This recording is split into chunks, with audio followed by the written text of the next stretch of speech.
everyone. So this week I really just wanted to share some learnings around human-centered design. So I completed a course and I came out with some really awesome learnings and practical tips on how you can implement it in your solutions. I just want to say it is a huge topic and there's so much to it and a process that you can follow. So if you are interested after this video, I would really recommend doing some sort of course or looking up a bit more about it online. I'm really just going to go through some quick tips. I've got 3 tips to share on what I really got from it, but there's obviously so much more to it. So I hope you enjoyed this video and you get value from it. So human-centered design is all about putting your user at the heart of your solution. So a big part of really understanding who your user is to really immerse yourself in their environment and understand what their day-to-day life is. So if you have a target audience for your learning solution, rather than just making assumptions around what their day looks like or what their needs or wants or aspirations are, a really great way to understand them as human beings is to go to wherever they're working or wherever they are on a day-to-day basis. So an example could be if you're designing for a truck company, you could literally sit in the truck driver's passenger seat, just spend a couple of days with them and really understand what their day looks like. And once you have this information, you can bring that all together to create a solution that works for them.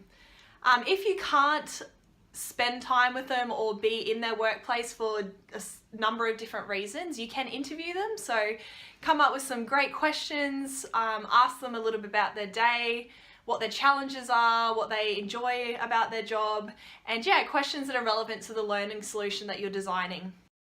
So once you have this information, you can bring that all together.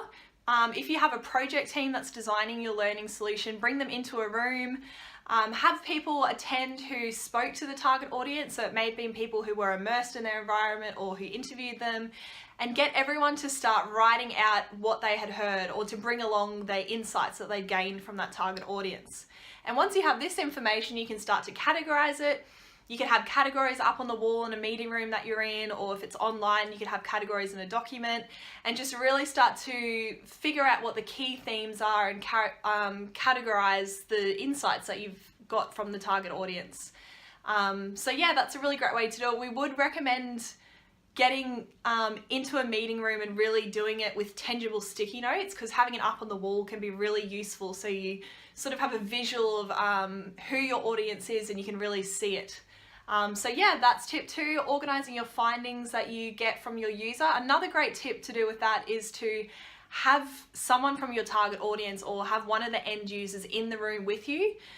You never know what insights they can give you in the moment, and they can really make sure that you get that full picture of who your audience is. Then you can start brainstorming. So once you have the insights from your target audience and you've had an opportunity to really categorize those insights, come up with some key themes, you've got it all up on the wall and you know who your target audience is and what their needs and wants are in relation to the solution, you can start to brainstorm some prototypes or options for solutions. So one tip that I really want to share with you is to not limit yourself to the right solution or really worry about giving really good answers. Come up with as many solutions as possible.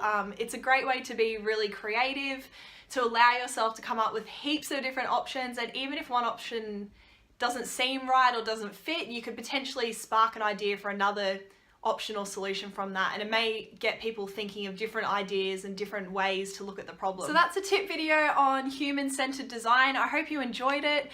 I would love to hear if anyone else out there is using this process when they're designing solutions. I believe it is so important to put your user at the heart of the solution because it is for them. That's the whole intent behind creating it. So yeah, I would highly recommend that you check out Human-Centred Design online and see what you can find. There's heaps of free courses out there and things that you can learn on the internet. So yeah, I hope you enjoyed and thank you so much. Have an awesome day, everyone.